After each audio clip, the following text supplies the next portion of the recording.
Question है missing number का। यहाँ पर प्रश्न में दो आकृति दी हुई है और आप ये देख सकते हो कि आकृति में तो संख्याएं लिखी हुई है, लेकिन यहाँ पर जो दूसरी आकृति है ना, दूसरी आकृति में प्रश्न चिन्ह दिया हुआ है। तो हमें यहाँ पर ये पता लगाना है कि प्रश्न चिन्ह के स्थान पर कौन सी संख्या आएगी। तो सबसे पहले हमें ये समझना होगा कि जो यहाँ पर पहली आकृति है जिसमें सभी संख्याएं लिखी हुई है, तो यहाँ पर जो ये संख्याएं लिखी हुई है, इन संख्याओं के बीच में कौन सा पैटर्न लग रहा है, संख्याएं किस प्रकार एक दूसरे से संबंधित है। तो अगर हमें यही पता लग जाएगा कि यहाँ पर जो पहली आकृति में संख्याएं लिखी हुई है, इन संख्याओं में क्या संबंध है, तो फिर हम ये भी पता लगा सकते हैं कि दूसरी आकृति में प्रश्न चिन्ह के स्थान पर कौन सी संख्या आएगी, क्योंकि दोनों आकृतियों में जो संख्याएं लिखी हुई है, संख्याओं को लिखने में जो पैटर्न लगाया गया है वो समान ही है। तो सबसे पहले हमें पहली आकृति में लिखी हुई संख्याओं में ही पैटर्न को समझना होगा। तो पैटर्न बहुत ही आसान है, आप यहाँ पर ध्यान से समझिए कि यहाँ पर ये 8 लिखा हुआ है त्रिभुज के अंदर। तो हमें सबसे पहले यही समझना होगा कि ये 8 कैसे आया। तो यहाँ पर देखिए कि यहाँ पर 22 लिखा हुआ है, यहाँ पर 14 लिखा हुआ है। अगर 22 में से 14 घटा दिया जाता है तो 8 ही तो आता है, इसीलिए तो यहाँ पर 8 लिखा हुआ है।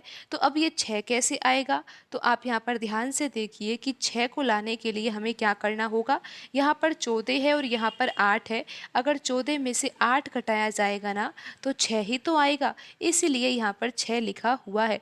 तो फिर ये 14 क्यों लिखा हुआ है यहाँ पर, क्योंकि यहाँ पर संख्या लिखी हुई है 22 और यहाँ पर लिखा हुआ है 8। अगर 22 में से 8 घटाया जाता है तो 14 ही आता है। इस तरह से यहाँ पर ये तीनों संख्याएं त्रिभुज के अंदर लिखी हुई है और त्रिभुज के बाहर भी जो संख्याएं लिखी हुई है वो इसी कारण ही लिखी हुई है कि जो यहाँ पर अंदर लिखी हुई संख्या है ना, उसको प्राप्त किया जा सके। तो अब हम यहाँ पर यही पैटर्न दूसरी आकृति में भी लगा देते हैं। दूसरी आकृति में जो संख्याएं लिखी हुई है उनमें भी हम यही पैटर्न लगा लेते हैं और ये देखते हैं कि यहाँ पर प्रश्न चिन्ह के स्थान पर कौन सी संख्या आएगी। तो यहाँ पर ये 4 कैसे आएगा, ये आपको पता है कि यहाँ पर जो 15 लिखा हुआ है, यहाँ पर ये 11 लिखा हुआ है ना, अगर 15 में से ही 11 को घटा दिया जाए तो 4 आ ही जाएगा। फिर ये 6 कैसे आया, तो यहाँ पर 11 है, यहाँ पर 5 है, अगर 11 में से 5 घटाया जाएगा ना तो 6 ही तो आएगा। तो अब हमें पता लगाना है कि यहाँ पर त्रिभुज के अंदर जो क्वेश्चन मार्क दिया हुआ है, तो इस क्वेश्चन मार्क के स्थान पर कौन सी संख्या आएगी। तो हमें क्या करना होगा ये आपको पता है, पैटर्न बिल्कुल आसान है। यहाँ पर 15 लिखा हुआ है, यहाँ पर 5 लिखा हुआ है, तो 15 में से अगर 5 घटाया जाता है तो कितना आ जाता है, 10 आ जाता है।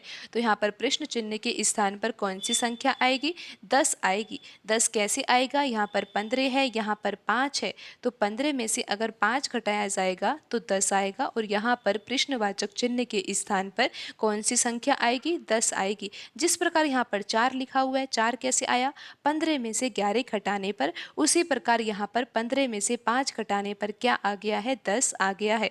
तो अब हम देख सकते हैं कि कौन से ऑप्शन में आंसर लिखा हुआ है, यहाँ पर ऑप्शन डी सही होगा।